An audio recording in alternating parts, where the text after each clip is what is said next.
बात करेंगे उत्तराखंड की। मुख्यमंत्री पुष्कर सिंह धामी ने होमगार्ड्स और नागरिक सुरक्षा विभाग में वर्दी सामग्री खरीद से जुड़े घोटाले में संलिप्तता पाए जाने पर निदेशक होमगार्ड अमिताभ श्रीवास्तव को तत्काल प्रभाव से निलंबित कर दिया है।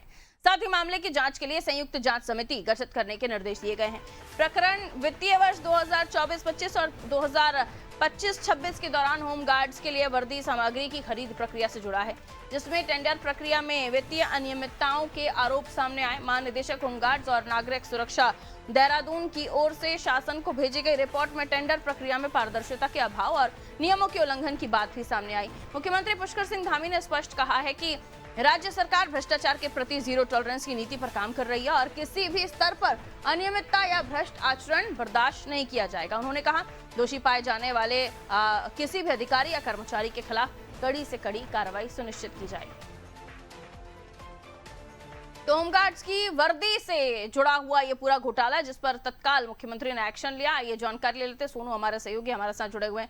24-25 और 25-26 का वित्त वर्ष जिसमें ये घोटाला सोनू निकलकर सामने आया है। मुख्यमंत्री खुद जीरो टॉलरेंस की नीति अपनाए हुए हैं, उनका नेचर जीरो टॉलरेंस का है। ऐसे लोगों को बख्शा नहीं जाएगा जो इस तरह की संलिप्तता में पाए जाएंगे, भ्रष्टाचारी होंगे, और ऐसे अधिकारियों को कड़ी से कड़ी सजा दिलाने की भी कोशिश की जाएगी। ये सीधी मंशा मुख्यमंत्री की नजर आ रही है। लेकिन ये घोटाला हो कैसे जाता है, ये भी एक सवाल है। कितने बड़े पैमाने पर वर्दी में घोटाला कर दिया जाता है और बड़े पद पर बैठे हुए अधिकारियों को समझ नहीं आता। घोटाला हो जाने के बाद पता चलता है। रेट लिस्ट वगैरह साइन करते वक्त ये क्यों नहीं देखा जाता?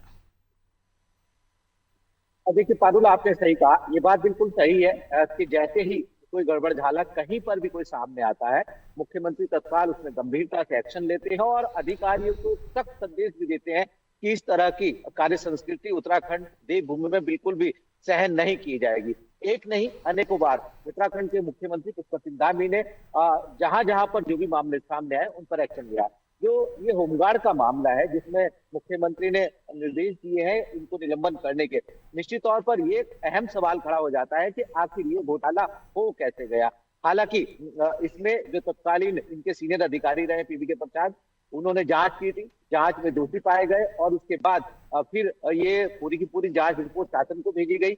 जब शासन को ये रिपोर्ट भेजी गई, शासन ने भी विभागीय स्तर पर जांच कराई और जांच में जब पुष्टि हो गई उसके बाद फिर ये मामला सामने आया। तो कहीं ना कहीं जिस तरह से वित्तीय अनियमितताएं सामने आई है, मुख्यमंत्री ने एक्शन लेकर साफ ये एक संदेश दे दिया और उम्मीदें की जा रही कि देवभूमि में आने वाले समय में अधिकारी इस तरह की चीजें दोबारा ना कर सके या इस तरह की चीजें जो है वो दूसरे विभागों में सामने ना आए। इसके लिए मुख्यमंत्री ने आज सख्त संदेश दिया है पारुल।